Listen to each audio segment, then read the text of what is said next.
ಈ ಕನ್ನಡಿಗರ ವೇದಿಕೆ ಸೃಷ್ಟಿ ಮಾಡಲು ಹಲವು ಸವಾಲುಗಳಿವೆ. ಈ ಎಲ್ಲ ಸವಾಲುಗಳನ್ನು ದಿಟ್ಟತನದಿಂದ ಎದುರಿಸಲು ನಮ್ಮ ಮ್ಯಾನೇಜ್ಮೆಂಟ್ ಸಿದ್ಧ. ನಮ್ಮ ಮ್ಯಾನೇಜ್ಮೆಂಟಿನ ಸಿಇಒ ಶ್ರೀಮತಿ ರೇಖಾ ಕೆ ಗೋವಿಂದ್ ಅವರು ರೂಪುರೇಷೆಗಳನ್ನು ನಿಮ್ಮ ಮುಂದೆ ಹಂಚಿಕೊಳ್ಳಲಿದ್ದಾರೆ. ನಮಸ್ಕಾರ ವೀಕ್ಷಕರೇ, ನಾನು NKR ಟಿವಿಯ ಸಿಇಒ ಶ್ರೀಮತಿ ರೇಖಾ ಕೆ ಗೋವಿಂದ್. NKR ಟಿವಿ ಒಂದು ವಿಶಿಷ್ಟ ದೃಷ್ಟಿಕೋನವನ್ನು ಹೊಂದಿದ ಮಾಧ್ಯಮವಾಗಿದೆ. NKR ಟಿವಿ ಕನ್ನಡ ಒಂದು ಚಾನೆಲ್ ಹೇಗೆ ಶುರುವಾಯಿತು? ಈ ಚಾನೆಲ್ ನಮ್ಮ ಅಪ್ಪ ಅವರ ಕನಸಾಗಿದೆ. ಕನ್ನಡಿಗರ ಚಾನೆಲ್ಗಳಲ್ಲಿ ನೋಡುವಾಗ ನಮ್ಮ ಕನ್ನಡತನ ಕಳೆದೋಗಿದೆ. ಹಾಗಾಗಿ ಈ ಚಾನೆಲ್ನ ಸೃಷ್ಟಿ ಆಗಿರೋ ಒಂದು ಅನ್ಕೋಬಹುದು. ಬೀಯಿಂಗ್ ದ ಸಿಇಒ ಒಂದು ಎಕ್ಸಿಕ್ಯೂಷನ್ ಅದು ಎಷ್ಟು ಕಷ್ಟ ಅಂತ ಅನ್ಸುತ್ತೆ? ಖಂಡಿತ.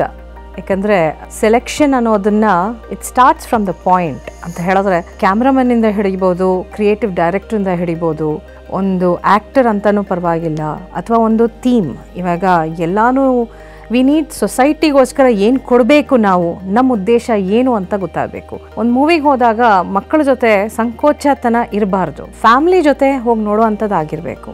ಚಾನಲಲ್ಲಿ ಬರೋ ಅಂಥದ್ದು ಫುಲ್ ಫ್ಯಾಮ್ಲಿ ನೋಡೋ ಅಂಥದ್ದಾಗಿರಬೇಕು.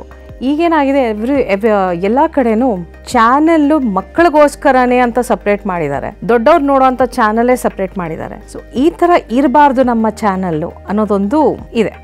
ಮೇಡಮ್, ಈಗ ಯಾವ್ಯಾವ ರೀತಿ ಪ್ರೋಗ್ರಾಮ್ಸ್ ಬರ್ತಾ ಇದೆ? ನೀವು ಎಲ್ಲರನ್ನೂ ಒಟ್ಟುಗೂಡಿಸೋ ಅಂಥ ಪ್ರೋಗ್ರಾಮ್ಗಳು ನಮ್ಮ ಚಾನಲಲ್ಲಿ ನೀವು ನೋಡ್ಬೋದು. ಚಿಕ್ಕ ಹುಡುಗರಿಂದ ಹಿಡಿದು ದೊಡ್ಡವ್ರ ತನಕನೂ ಯಾವುದೇ ಪ್ರೋಗ್ರಾಮ್ ಸಹ ಆಲೋಚನೆ ಮಾಡಿನೇ ನಾವು ಮಾಡಿರೋ ಅಂಥದ್ದು. ಪ್ರತಿಭೆ ಯಾರ್ಯಾರಲ್ಲಿದೆ, ಚಿಕ್ಕ ಮಕ್ಕಳಿಂದ ಹಿಡಿದು ದೊಡ್ಡವ್ರಿಗೂ ಸಹ ಇರುತ್ತೆ. ಎಲ್ಲ ಕ್ಷೇತ್ರದಲ್ಲೂ ನೋಡಿಕೊಂಡು ನಾವು ಅದನ್ನು ಒಂದು ಸ್ವಲ್ಪ ಯೋಚನೆ ಮಾಡಿ ಹೇಗೆ ಅವ್ರನ್ನ ಹೊರಗಡೆ ತರಬಹುದು, ಅದನ್ನು ಹೇಗೆ ನಾವು ಕನ್ನಡಿಗರಿಗೆ ಮತ್ತು ಎಲ್ಲ ವೀಕ್ಷಕರಿಗೂ ತೋರಿಸ್ಬೋದು ಅನ್ನೋ ಒಂದು ವಿಚಾರಕ್ಕೆ ಇಳಿದು ಅದನ್ನು ಮಾಡುವಂಥದ್ದು ಆಗ್ತಾಯಿದೆ. ನಿಮ್ಮ ಮುಂದೆ ನಾವೆಲ್ಲರೂ ಬರ್ತಾ ಇದ್ದೀವಿ.